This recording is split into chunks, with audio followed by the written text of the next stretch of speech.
ilang beses natin ito napag-usapan dito po sa programa, no, in previous episodes. And of course, recently, you said na dumating nung December yung mga taga-ICC. Ano po ba yung basis nito? Okay. Ganito, no? Based on very credible information, pumasok yung ICC team dito sa Pilipinas, nag-conduct sila ng investigation at umalis na rin sila noong December din, no? Natapos na nila yung kanilang investigasyon as far as the primary accused are concerned. So yun po ang ating nakalap. Okay. Sa pagkakaalam nyo, sabi nyo very credible information, no? Gaano katagal po yung inilagi nila dito? I'm not at liberty to say, yung mga ganong details. But yun nga, in general, I think that's what everybody needs to know at this point. Kung naging productive ba yung kanilang investigation? Yes. Nagawa nila everything that they set out to achieve during the investigation. So, umalis na rin sila. When you say naging productive yung kanilang pagpunta rito, yung investigation, what exactly do you mean po? Nakakuha sila ng mga kailangan nilang ebidensya, either documentary or testimonial evidence. Yun.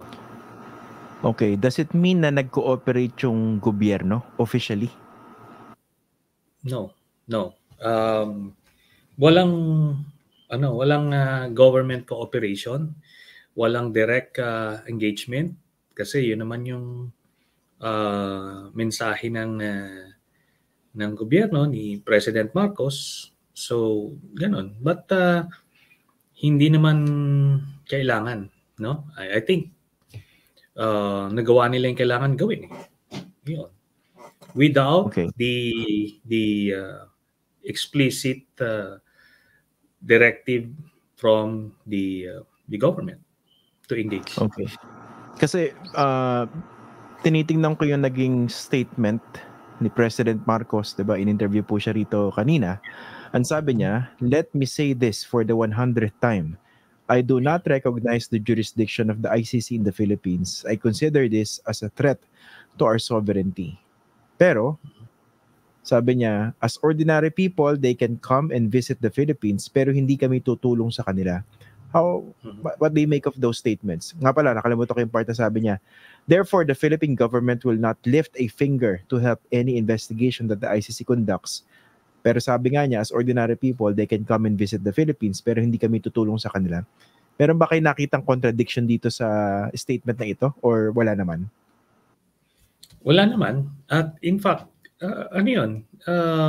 syempre, consistent yung mensahe niya na totoo naman na wala namang jurisdiction na yung ICC dito sa ating bansa simula March of 2019. And any intrusion in that regard, meaning investigating anything beyond March of 2019 would be an intrusion to our sovereignty. And that's consistent. But yun na nga, pwede pa rin silang pumasok dito at yung sinabi nga ng Korte Suprema na merong jurisdiction yung ICC nung time na member pa tayo, which is November of 2011 up to March of 2019. Wala tayong nakitang inconsistency. At in fact, I don't know, dun sa part ng mensahe ni Presidente na sinabi pa niya na kung papasok sila rito for as long as walang government engagement, di ba? And at the same time, sinabi niya na we are watching them, di ba?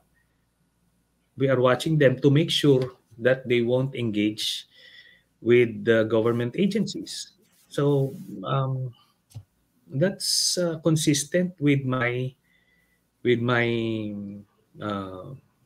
announcement with the information that I divulged that they were indeed here. Kasi sinong iwa-watch mo kung hindi naman sila pumasok? Okay. Pero sa pagkakaalam nyo, walang kinausap na taga-gobyerno? Ganun po ba yan? I wouldn't be in a position to say anything about that, no? Kasi yung aking information na sinasabi is nagawa nila yung kailangan gawin at pumasok sila at lumabas sila ng mapayapa. Okay. Ang isa rin curious ako rito, no? Kasi medyo binabasa ko rin yung mga pahayag in the context of your revelation.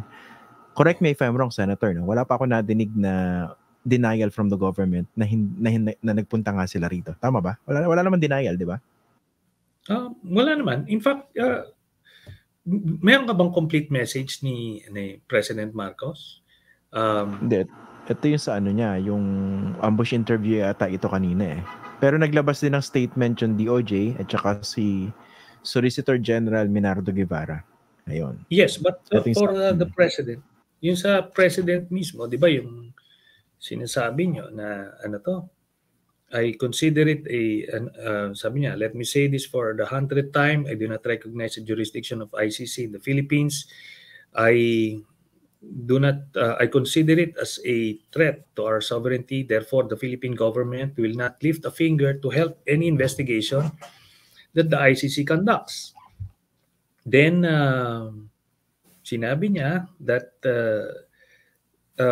he insisted that the government will not help and they are watching the ICC's movement to make sure that they do not come in contact with any agency of government. However, as ordinary people, they can come and visit the Philippines, but we will not help them. In fact, we are watching them, making sure that they do not come into contact with any government agency. Watching them.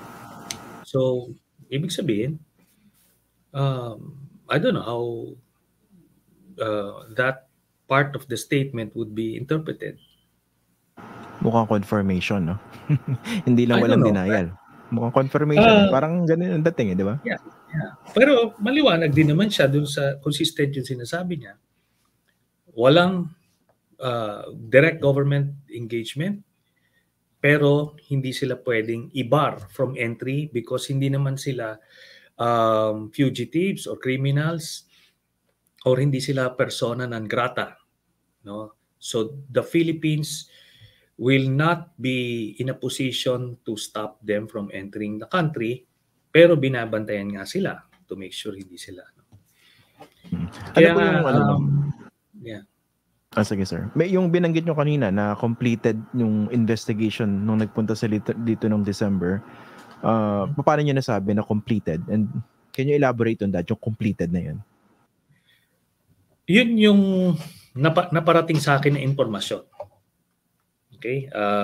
Na validate namin yung information na yan. Kaya nga, so next step na lang yung inaantay natin. Which is? Which is the application for the warrant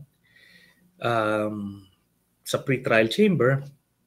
Then yung pre-trial chamber, i-assess yung application na yun.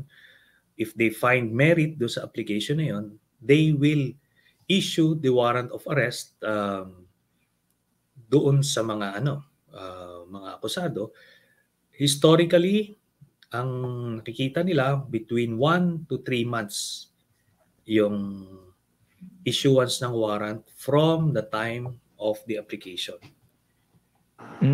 So sa pagkakaalam nyo, kung completed yung investigation in December, kailan nag-apply? Hindi, yan? Siyempre, pa yan? I-calculate pa nila yan. Then, they will do the necessary paperwork. Then, the application will follow. But, let me just clarify, I am speculating at this point. Yun lang ang information sa akin. Natapos na yung investigation as far as the principal accused are concerned. When you say principal accused, sino po ito?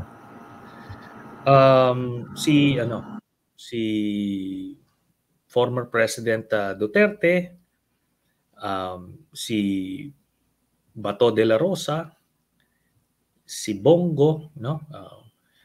Mga incumbent senators, and ang tansya ko kasama rin si Vice President Sara Duterte.